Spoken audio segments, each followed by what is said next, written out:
여러분들 한 주간 주님의 은혜와 성령님의 인도하심 속에 한 주간을 잘 지냈습니까? 세월이 참 빠르게 지나가는 것 같습니다. 일주일이 한 2, 3일 정도 이렇게 휙 지나가는 것처럼 그렇게 빨리 지나가는 것을 느끼면서 주의 오심이 가까울 때 시간도 급박하게 빨리 지나가고 빨리 돌아가는 것을 우리가 목격하게 됩니다. 벌써 2018년도 시작한 지 엊그제 같은데 벌써 반년이라는 세월이 후딱 지나갔습니다. 이제 날씨가 더워져서 또 휴가철도 맞이하게 되고 그런데 아무쪼록 여러분들 이 무더운 여름에 여러분들 삶 속에 또 주님의 은혜가 함께 하셔서 늘 기쁨으로 말씀과 함께 굳게 서서 주의 오심을 예비하는 그런 귀한 그런 삶이 되길 진정으로 원합니다. 오늘은 우리가 늘 고대하고 기대하는 것 가운데 늦은 비 성령을 받기 위한 늦은 비를 위한 준비가 우리가 하여야 될 그런 시대가 아닌가 그런 생각을 해봅니다. 그래서 늦은 비를 위한 그 준비의 말씀을 통해서 우리가 함께 은혜를 나누길 원합니다. 오늘 말씀과 아울러 성경 말씀과 아울러서 정언의 말씀, 예언의 신인 정언의 말씀을 봅니다. 이 정언의 말씀은 우리가 성경 말씀을 충분하게 준비를 할 수 있지만 디테일하게 더 세밀하게 말씀을 정언의 말씀을 통해서 우리가 깨어나서 주의 말씀을 이해하는 그런 삶이 되길 원합니다. 먼저 초기 문집 71페이지에 있는 말씀을 제가 좀 읽으면서 우리 함께 어떻게 늦은 비를 왜 늦은 비를 준비해야 되는가 하는 것에 대한 설명을 좀 드리고 원합니다. 초기 문집 71페이지의 말씀입니다. 나는 많은 사람들이 그렇게도 필요되는 준비를 게을리하면서 자기들이 주의 날에 설 수 있게 해주고 그의 안전에서 살기 합당하게 해줄 늦은 비와 새롭게 되는 때를 기다리고 있는 것을 보았다. 아주 많은 사람들이 진짜 주님을 오심을 예비하고 준비한다고 남은 백성을 하면서 그 많은 사람들 중에 그 많은 사람들이 실제적으로 필요한 준비를 그 주님의 오심을 오기 위한 준비를 게을리하면서 주의 날이라는 것은 여호와의 날, 재림의 날에 설 수 있게 해주는 이 늦은 비가 어떤 역할을 하기에 중요하냐 그러면 그 여호와의 날에 설 수 있도록 할 수 있는 그 준비를 해준다 그랬습니다. 이 늦은 비가. 그래서 늦은 비가 우리가 중요한 것입니다. 그 다음에 그의 안전에서 살기 합당하게 해줄 늦은 비. 그 여호와의 날에 재림의 날이 가깝기 전에 그 날에 믿음에 합당하게 살아갈 수 있는 그 삶을 살게 해주는 것이 늦은 비랍니다. 그래서 우리가 이와 같은 늦은 비가 사실 필요한데 그 필요되는 준비를 사람들이 게을리한다고 그랬습니다. 많은 사람들이. 그러면서 자기들이 여호와 안에 설 수 있을 것이라고 그렇게 안일하게 살아가는 그 삶을 깨우쳐 주기를 원하는 것이죠. 그래서 어느 누구도 저지르기 쉬운 모든 죄와 교만과 이기심과 세상을 사랑하는 마음과 모든 옳지 못한 말과 행동을 극복하여 승리를 얻지 못한다면 그들은 결코 새롭게 함을 얻지 못할 것을 나는 보았다. 선지자는 오늘 많은 사람들이 우리 가운데 있는 이 마음들이 아닌가 생각이 듭니다. 저지르기 쉬운 죄, 교만, 이기심, 또 세상을 사랑하는 마음, 모든 옳지 못한 말, 행동을 우리가 극복하면서 승리해야 될 삶임에도 불구하고 우리가 이 모든 것에 승리하지 못하고 살아가는 삶이 아닌가 그런 생각을 해봅니다.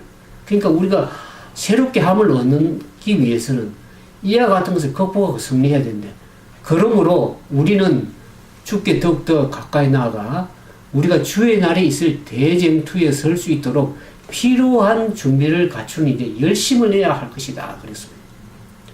우리가 이와 같은 모든 얽매기 쉬운 죄, 교만과 이기심과 세상을 사랑하는 마음 이런 것들을 승리하기 위해서는 어떻게 합니까? 주님 앞에 더 가까이 나가야 될 것입니다.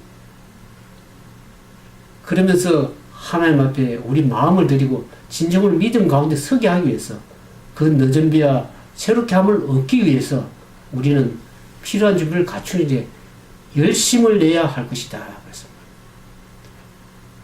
우리가 뜨뜻미징한 상태에서 나는 준비가 되었다. 나는 다 말씀을 안다. 이렇게 생각하는 것은 우리가 라오디아 교회 겉면에 보는 것처럼 진정으로 자신을 회개하고 열심을 내야 될 것입니다.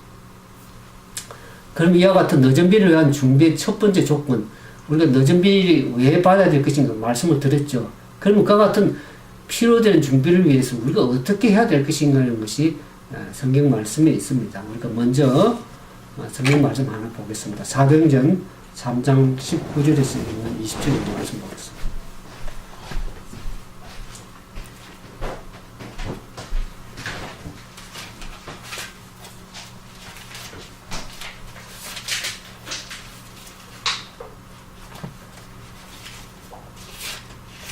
사도행전 3장 19절에서 20절의 말씀입니다. 그러므로 너희가 회개하고 돌이켜 너희 죄 없이 함을 받으라. 이같이 하면 유쾌하게 되는 날이 주 앞으로부터 이르를 것이요 또 주께서 너희를 위하여 예정하신 그리스도 예수를 곧 예수를 보내시리니 그랬습니다. 우리가 유쾌하게 되고 예수님의 재림을 맞이할 준비는 어떤 것입니까? 늦음의 성령을 받는 첫 번째 조건은 우리가 죄를 회개하는 것이라고 합니다. 사도행전은 너희 죄를 회개하고 돌이켜 죄 없이 함을 받는 것. 지난번 제가 늘 예언의 계시록 말씀을 강의할 때에 주님의 오시는 이 시대에 우리는 이 대속죄에 살고 있다고 그랬습니다. 대속죄에 예수님께서 하늘 지성소에서 마지막 백성들의 죄를 도말하기 위해서 살아가는 시대라고 그랬습니다. 그 예수님께 지성소에서 죄를 도말할 때에 백성들은 어떻게 됩니까? 마음을 괴롭게 하며 자기의 죄를 버리는 일을 해야 된다고 했습니다. 만약 죄를 버리지 않으면 주님께서 지성소에 나올 때 그 백성들은 그 백성 중에서 끊기는 일을 당하는 것이죠. 그래서 이 늦음의 성령에 바뀌는 첫 번째 조건은, 필요된 조건은 우리가 우리의 죄를 회개하는, 자백하고 돌이키는 일이 이르러야 된다고 얘기를 하고 있습니다. 하나님께서 이 가르법 기별 1권 122편 이런 말씀이 있습니다. 우리 하늘 아버지께서는 세상의 부모들이 저희 자식들에게 좋은 선물을 주고 싶어하는 그 이상으로 당신께 구하는 자들에게 성령을 주시려고 하신다.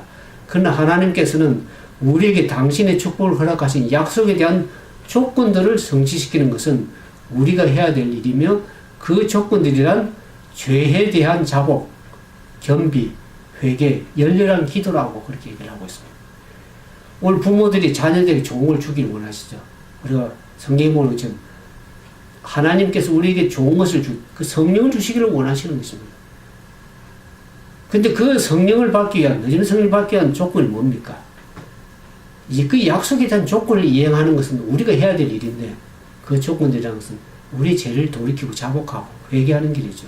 마음을 주님 앞에 겸비하게 가지고 진정으로 하나님 앞에 열렬하게 나아가서 우리의 죄를 자복하고 주님의 은혜를 구하고 그분의 말씀에 따라 순종하며 살아가는 삶을 살도록 은혜를 간구할 때 하나님께서 우리에게 성령을 부어주시기를 기뻐하신다는 것을 우리가 알게 됩니다.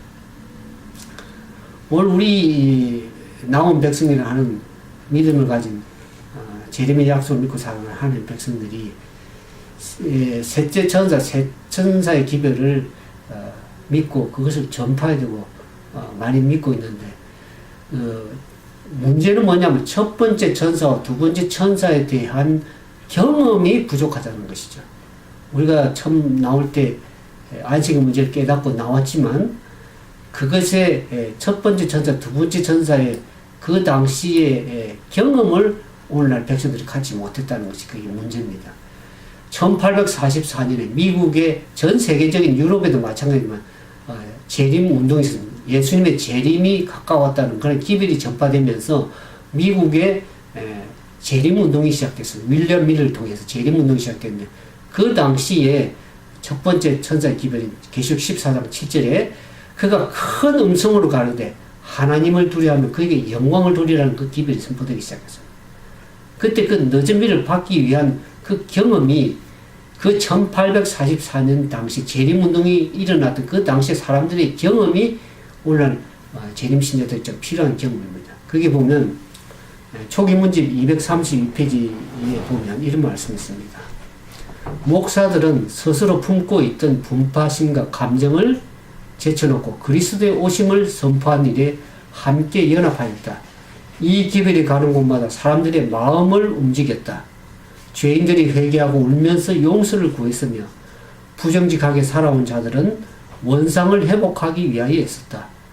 부모들은 그들 자녀들의 구원을 위하여 애를 태웠다. 이 기별을 받아들인 자들은 그들의 괘씸하지 않은 친구들과 친척들을 찾아가 그들이 엄숙한 기별에 굴복하고 인자 오심을 위하여 준비하도록 탄원했다. 마음이 완고한 자들은 그 같은 증거와 감동적인 경고에 굽히지 않았다.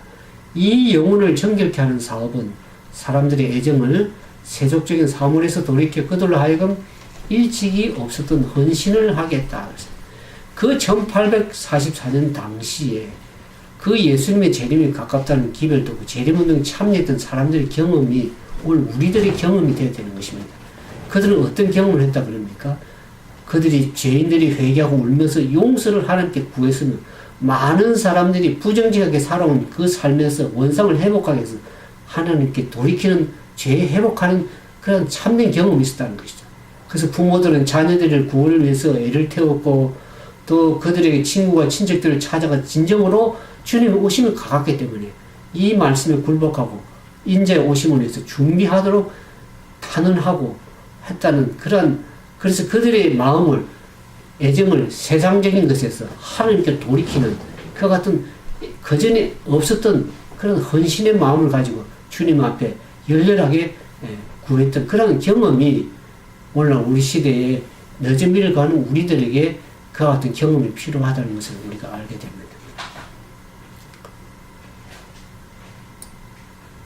그러면서 그와 같은 경험이 우리에게 필요하다면서 또 우리가 늦은 비가 내리기 전에 우리가 유의해야 할 점이 있습니다.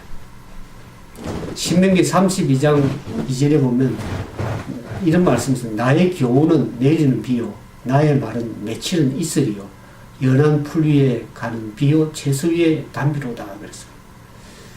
오늘날 우리가 하나님의 말씀을 통해서 우리의 마음을 성령이 단비를 촉촉하게 내리기 위해서 이슬이 맺히기 위한 그 준비를 해야 되는데 전업의 702페이지 이런 말씀입니다. 오늘날 그대는 그릇들을 정결하게 하여서 하늘의 이슬을 받을 준비를 하고 늦은 비를 받을 준비를 해야 한다. 왜냐하면 늦은 비의 강림은 분명히 있을 것이며 하나님의 축복은 온갖 더러움에서 정결케 된 영혼을 충만하게 하실 것이기 때문이다. 그래서 늦은 비는 분명히 있을 건데 주님의 재림이 분명한 것처럼 늦은 비도 주님 오시기 전에 늦은 비 강림이 분명히 있을 것인데 그 축복을 받기 위해서는 어떻게 된다고 합니까? 우리가 온갖 영혼의 더러움을 정결케 하는 일이 필요하다 그랬습니다. 그래서 오늘날 우리가 해야 할 일은 우리의 심령을 그리스도께 굴복시키고 주님의 임재를 통해 새롭게 됨을 입는 때 성령의 침례를 받을 자격을 얻는 일이다. 전도 702페이지에 그래서 오늘 우리가 우리의 마음을 주님 앞에 굴복시키는 일. 그래서 성령이 새롭게 함을 얻는 침례, 성령의 침례가 오늘 우리에게 필요되는 시대에 살고 있는 것입니다. 그래서 여기 보면 원고 35페이지 1891년 9월 26일에 보면 이런 말씀이 있습니다. 우리가 해야 할 일은 오직 그릇을 깨끗하게 똑바로 세운 다음 하늘에서 내리는 그 비를 받을 수 있게 준비하며 계속해서 늦은 비를 내 그릇에 부어주시고 셋째 천사와 하나가 된 영광스러운 천사의 빛이 내 위에 비치게 하시며 사업에 참여할 수 있도록 도우사 기별을 전하게 하시고 예수 그리스도의 동력자가 되게 하옵소서라고 기도하는 것이다. 그래서 오늘 우리가 진정으로 늦은 성령을 받을 준비라는 것은 우리 해야 될 일이 뭡니까? 그릇이 엎어져 있으면 비를 받을 수가 없습니다. 그것을 똑바로 세워서 그 비를 담을 수 있는 준비가 필요한데 그것이 뭡니까? 우리의 마음을 정결케 해서 하나님의 빛이 우리 속에 성령의 기름이 담을 수 있도록 하고 그 기별을 증거하면서 예수 그리스도 독립해서 될 수 있게 해달라는 하나님께 탄원하는 기도가 오늘 우리가 해야 될 일입니다. 그러면서 우리가 그릇에서 더러운 것을 비워내고 온전히 깨끗하게 할 때는 지금이다 그랬습니다. 우리는 많은 사람들이 내일 뭔가 늦으면 성령이 역사가 되면 그때 우리가 뭔가를 하나님 일을 하고 역사를 주님 일을 증거하고 마음을 돌이킬 거라고 생각하는 그것은 큰 오산입니다. 잘못된 망상입니다. 우리가 지금 오늘 말씀을 듣는 우리가 지금 해야 될 이것은 우리가 매 순간 해 나가야 될 사업인데 그들은 어떤 훌륭한 일을 수행하기 위해서 특별한 때를 기다리는 일이 없어야 한다 그랬습니다. 문제는 오늘 이 시간이다. 지금 당장 자신을 하나님께 바치는 것이다 그랬습니다. 사단은 그래 내일로 나중에 하지. 늦으면 성령이 역사하면 그때 하지. 일요일 협력 내리면 그때 준비가 되겠지. 이와 같은 것은 우리가 열처녀에 비해서 그죠. 슬기로운 처녀가 아니고 미련한 처녀들이 그렇게 생각하는 것입니다. 오늘 우리는 우리의 마음을 주님께 드리고 오늘 이 시간부터 우리의 마음을 주님께 늦으면 성령 받을 수 있는 준비를 해 나가는 것이 오늘 우리가 해야 될 일이라는 것입니다. 그러면 늦은 비를 받기 위한 자들은 어떤 특징을 갖게 될 것이며 어떤 자들이 늦은 비를 받게 될 것인가를 한번 생각해 보기를 원합니다. 우리가 잘 알고 있는 고린도전서 3장 16절에서 17절에 보면 이런 말씀이 있습니다. 너희가 하나님의 성전인 것과 하나님의 성령이 너희 안에 거하시는 것을 알지 못하느냐. 누구든지 하나님의 성전을 더럽히면 하나님의 그 사람을 멸하시리라. 하나님의 성전은 거룩하니 너희도 그러하리라. 거룩하라고 얘기를 하고 있죠. 에스겔서 36장 25절의 말씀을 보겠습니다. 에스겔서 구약에 있는 말씀을 한번 보겠습니다. 에스겔서 36장 25절에 있는 말씀을 한번 보겠습니다. 에스겔서 36장 25절. 맑은 물로 너희에게 뿌려서 너희로 정결케 하되 곧 너희 모든 더러운 것에와 모든 우상을 섬김에서 너희를 정결케 할 것이며 26절입니다. 36장 26절. 또 새 영을 너희 속에 두고 새 마음을 너희에게 두되 너희 육신에서 굳은 마음을 제하고 부드러운 마음을 줄 것이며 하나님께서는 우리에게 하나님의 성령을 부어주시기를 기뻐하시는데 그 받을 수 있는 것은 우리의 마음에 더러움을 우상을 섬기면서 돌이켜서 정결케 하는 일이 우리가 먼저 해야 되죠.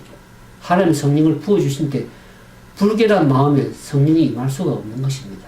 그래서 우리가 해야 될 일을 우리가 할 때에 하나님의 성령은 무한정 부어주실 것이라고 하는 것입니다. 맑은 물로 너에게 뿌려서 너에게는 정결케 하되 모든 더러운 것과 우상에 섬기면서 정결케 하라고 합니다. 그때 주님께서 우리의 새 영을 너희 속에 두고 새 마음을 너에게 주셔서 육신의 굳은 마음을 제하고 성령의 부드러운 마음을 우리에게 주실 수 있다고 그렇게 얘기를 하고 있습니다. 그래서 교회정원 1권 619제 이런 말씀이 있습니다. 유쾌하게 되는 일 혹은 하나님의 능력은 하나님께서 명하시는 일, 곧 육체와 정신의 온갖 더러움에서 자기 자신을 정결케 하고 하나님을 두려워하는 가운데 거룩함을 이루는 일을 함으로써 스스로 준비한 자들에게만 이르러 온다는 약속의 말씀이 있습니다. 하나님의 말씀에 기초한 말씀이죠. 그러한 능력, 유쾌하게 되는 하나님의 거룩한 성령의 능력은 하나님께서 명령하신 일을 우리가 행할 때에 준비될 때 그 성령의 역사는 임한다는 것이죠. 많은 사람들은 성령이 역사가 되면 내가 뭐 할 것이냐. 오히려 거꾸로 생각하고 있는 것입니다. 우리가 해야 될 일을 하나님께 명령하신 일을 약속의 말씀을 믿고 우리가 준비되는 심령 가질 때 성령이 역사할 수가 있다는 것이죠. 부자 선지자 182페이지에 있는 말씀이 이런 말씀이 있습니다. 만일 부패된 식욕의 만족이나 극기하고 만족하고 하나님을 두려워하는 가운데 두려워한 사람에게만 허락된 하늘의 축복 중에 어느 한 가지를 버려야 한다면 식욕의 요구가 우세하고 하나님과 하늘은 사실상 멸시를 당한다. 그리스도인이라고 공언하는 사람들 중에 건강에 해롭고 영혼의 감수성을 마비시키는 기호에 기울인 사람들이 얼마나 많은가 그랬어요.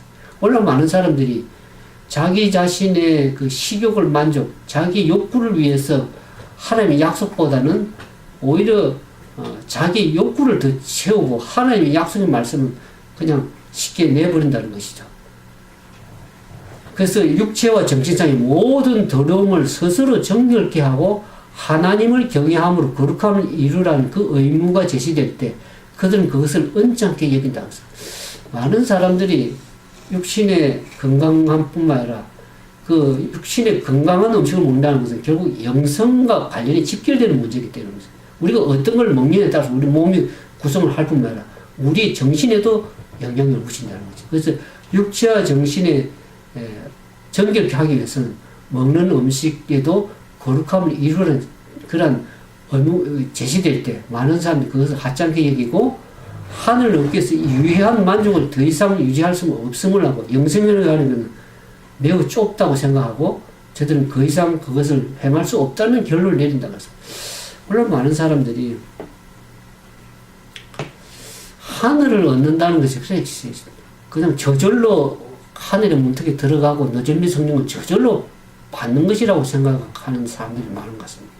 그래서 하나님의 약속의 말씀에 의무감이 제시될 때 그 조건들을 행하려는 생각보다는 이 말씀이 내 생활하기 힘들기 때문에 나는 그 좁은 길 가는 것보다 내가 내 마음대로 행하자는 그런 결론을 내리면 결국 그 사람은 하나님의 약속의 말씀을 등한시하기 때문에 미련한 처녀로 남게 될 것입니다.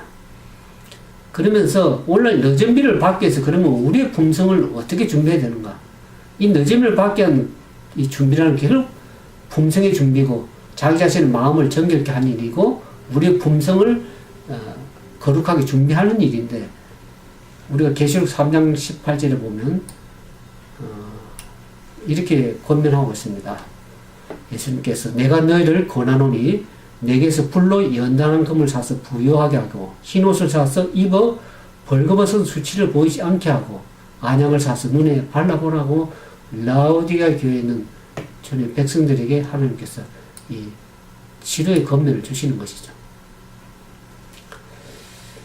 교회정원 5권 214페이지에 있는 말씀을 공독해 드립니다. 우리의 품성에 하나의 점이나 흠이라도 있는 동안에는 우리들 중 아무도 하나님의 인을 받지 못할 것이다. 우리의 품성에 있는 결함들을 고치고 심령의 전에 모든 불결을 정결케 하는 일이 우리에게 맡겨져 있다. 그것들이 고쳐지고 정결케 될 때에 오순절 날 제자들에게 이른 비가 내린 것처럼 늦은 비가 우리에게 내릴 것이다. 그렇게 하고 있습니다. 이 말씀은 어떻게 보면 굉장히 딱딱하고 참 까다로운 말씀이라는 거 생각이 들지 모릅니다. 왜냐하면 우리의 품성에 결점이 흠이 있는 동안에는 우리가 하나님의 일을 받기 합당한 사람이 되지 못한다는 것을 얘기를 하는 것을 볼 때 참으로 조건이 까다롭다 그런 생각을 저에게도 들어졌지만 그러나 하나님께서 명령하신 일은 우리가 그렇게 하라고 하는 것은 그렇게 할 수 있다는 약속의 말씀이라는 것이죠. 하나님의 명령은 허락이라는 말씀이 있습니다. 그러니까 우리 품성에 있는 결함을 고치고자 우리가 노력할 때에 하나님의 성령께서 우리를 도와주시는 것이지 우리 스스로의 힘만으로는 할 수 있다는 것을 얘기하는 것이 아니죠. 그러니까 우리가 하나님께서 하라고 하는 그 명령의 약속의 말씀을 믿고 그 말씀에 순종해서 살아가고자 노력하고 하나님께까지 나아갈 때 하나님의 성령께서 우리를 도와주셔서 그 하나님의 뜻이 이루어지도록 우리에게 이루러 간다는 것을 알 수 있습니다. 그러니까 까다로운 말씀까지 들리지만 그것이 하나님께서 하신 말씀이라 그러면 약속의 말씀을 믿고 나아가고 할 때 과거 이스라엘 백성들이 홍해바다 앞에 가서 그 홍해바다에 찬물을 느낄지라도 그 발을 홍해바다에 담글 때에 그 홍해바다가 열린 것처럼 원래 우리가 이런 것이 행하기 힘들다고 생각돼 까다롭다는 말씀이라고 느껴질지 모르지만 하나님이 하신 약속의 말씀의 명령의 말씀을 믿고 발을 담글 때 그 길은 열린다는 것을 알게 되는 것입니다. 오늘 그것이 우리의 품성의 결함을 고치고 심령의 전에 모든 불길을 정결케 하는 그 일이 우리가 해야 될 일이 되는 것이죠. 그것들이 고쳐지고 정결케 될 때에 오순절 과거에 초대교회 오순절에 성령이 제자들에게 이른 비가 내린 것처럼 마지막 시대도 늦은 비가 그들에게 내릴 것이라는 정언의 말씀에 약속의 말씀이 있는 것입니다. 그러면서 교회 정언보감 1번 238페이지 이런 말씀이 있습니다. 그대 구주께 그대 최선의 애정과 가장 거룩한 애정을 드리라. 그분의 뜻에 전적으로 순종하라. 그분은 이보다 못한 것은 어떤 것도 받지 않으실 것이다. 허망한 것에 마음을 둔 자들의 조롱이나 조소 때문에 그대의 확고한 마음이 흔들리지 않도록 하라. 그리스도를 위하여 십자가를 지는 모든 것을 기쁨과 거룩한 명예로 여기라 그랬습니다. 예수님께서 그대를 사랑하신다. 그분은 그대를 위하여 돌아가셨다. 그대 나누지 않는 애정으로 그분을 섬기고자 하지 않는다면 그대는 그분을 두려워하는 가운데 거룩함을 이루는 일에 실패할 것이요. 마침내 떠나가라는 두려운 말씀을 들을 수밖에 없을 것이다. 경고의 말씀을 주셨습니다. 우리는 예수님께서 우리를 얼마나 사랑하기 때문에 십자가에 자기 자신을 내어주기까지 자신을 내어주셨습니다. 그래서 그분께서는 우리의 온 마음과 애정과 뜻과 정성을 다해서 주님을 섬기기를 원합니다. 온 마음과 뜻을 다해서 섬기지 않으면 우리는 결국 우리 자신에게 마음을 두거나 아니면 세상의 마음을 애착을 가질 수밖에 없는 연약한 인간이라는 것을 주님이 너무 잘 아십니다. 그래서 주님께서는 그 나누지 않는 애정을 가지고 전적으로 주님만을 애정을 가지고 섬기기를 원합니다. 그렇게 할 때 우리 주님의 약속의 말씀 믿고 그 마음이 흔들리지 않고 그분의 뜻에 순종할 수 있는 마음을 가질 것이라는 주님이 너무 잘 아시기 때문에 우리에게 그대 최선의 애정과 가장 거룩한 애정을 주님께 드리라고 우리가 호소하는 것입니다. 우리가 그렇게 되지 않으면 결국 세상이나 자기 자신을 섬기게 되면 어떡합니까? 하나님을 두려워하면서 그 거룩함을 이루는 일에 우리가 실패할 수밖에 없는 것이 되는 것입니다. 그러면 우리가 어떻게 하면 그리스도의 품성을 우리의 품성에 재현할 수 있을까 하는 것을 우리가 생각해 보기를 원합니다. 우리가 요한복음 15장 5절에 있는 말씀을 여러분들 익히 잘 알고 있습니다. 요한복음 15장은 포도나무의 비유 나오죠. 나는 포도나무여 너희는 가지니 저가 내 안에 내가 저 안에 있으면 이 사람은 과실을 많이 맺나니 나를 떠나서는 너희가 아무것도 할 수 없다고 예수님은 얘기를 하십니다. 가지가 나무에 붙어 있을 때만이 그 포도나무로 올라오는 그 수액을 우리가 받아서 가지의 열매를 맺을 수 있는 것이죠. 그래서 그분 안에 있을 때 우리는 많은 가지를 맺을 수 있는데 우리가 그분에게 가지로서 조금이라도 떨어지면은 우리는 열매를 맺을 수 없을 뿐만 아니라 살아남을 수도 없는 존재가 되는 것입니다. 그래서 우리가 예수님 안에 있을 때 그분의 아름다운 품성을 우리 삶 속에 이렇게 재현할 수가 있는데 실물교 61페이지에는 이런 말씀이 있습니다. 사람이 나를 사랑하면 내 말을 지키리니 내 아버지께서 저를 사랑하실 것이요 우리가 저에게 와서 그 철을 저희와 함께 하리라 예수님께서 말씀하셨습니다. 더욱 강하고 완전한 정신이 우리를 주관하게 될 것인데 우리가 길이 참는 능력이 근원이신 자와 산연합을 이루었기 때문이다. 예수님과의 완전한 연합, 주님과 함께 주님을 사랑하는데 그 약속의 말씀을 믿고 지키고 주님과 연합된 그 정신을 가질 때 우리는 진정으로 하나님 안에서 많은 열매를 맺을 수 있을 것이라고 얘기를 하고 있습니다.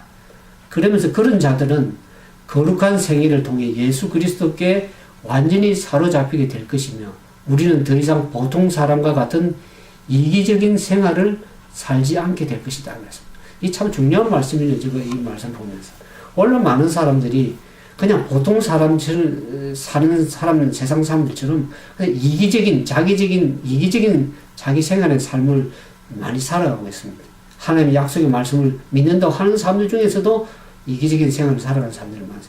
근데 그러한 사람들이 진정으로 주님과의 말씀을 사랑하고 믿고 그분과 진정한 참된 연합을 이룰 때에는 그러한 보통 사람과 같은 이기적인 생활을 더 이상 살지 아니하고 거룩한 삶을 통해서 예수님과 함께 온전히 연합된 주님께 온전히 사로잡힌 그러한 믿음의 삶을 살아감으로 인해서 예수님께서 그 안에 거하실 것이며 예수님의 품성이 그들의 품성 속에 재현이 될 것이다. 그래서 그분과 하나로 연합이 될 때 그분께서 당신이 그분의 능력을 통해서 우리 속에 들어오셔서 그 능력을 통해서 우리를 주님의 품성으로 재현시키는 삶을 하시는 것이죠. 그리하여 우리는 혹 100배 혹은 60배 혹은 30배가 되는 성령의 열매를 맺게 될 것이다.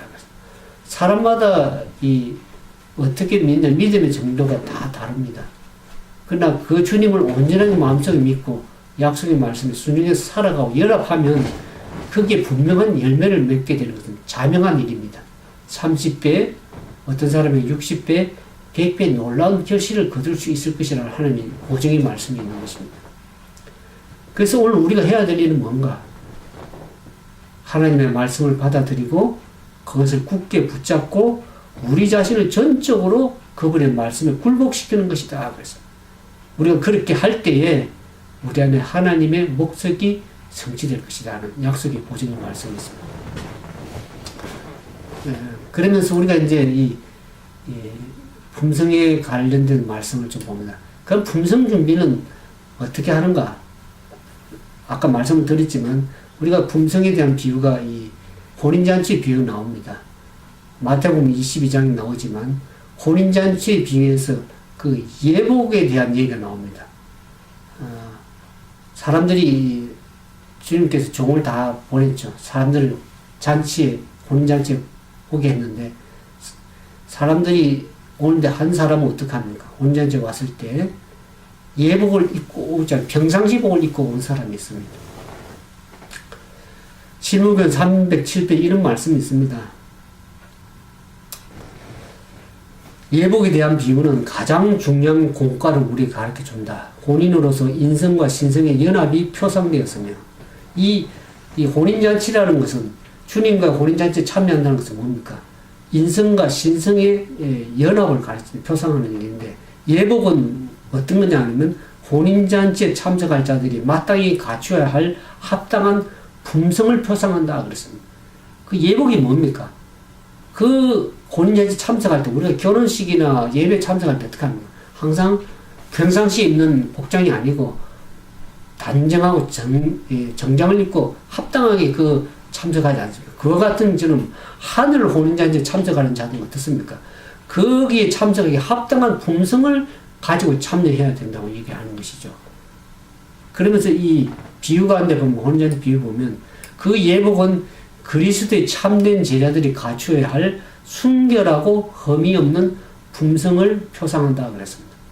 계시록 19장 8절에 있는 것처럼 교회에게 빛나고 깨끗한 세마포 옷을 입고 티나 주름 잡힌 것이라 이런 것이 없는 그런 품성을 얻기 위하여 교회에게 이것이 주어졌다 그랬습니다. 성경은 이 세마포를 뭐라 그럽니까? 계시록에 보면 성도의 옳은 행실이라 그랬습니다. 세마포.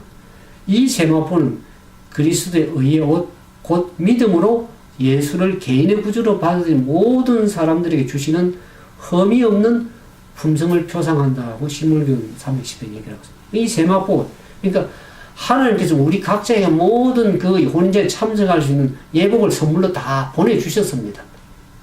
우리 말씀 속에서 그 말씀을 먹는 자들은 그 혼인잔치에 참석할 수 있는 그 준비된 품성, 흠 없는 품성을 다 그리스도의 아름다운 품성을 나누어 갖도록 예복을 다 보내주셨습니다.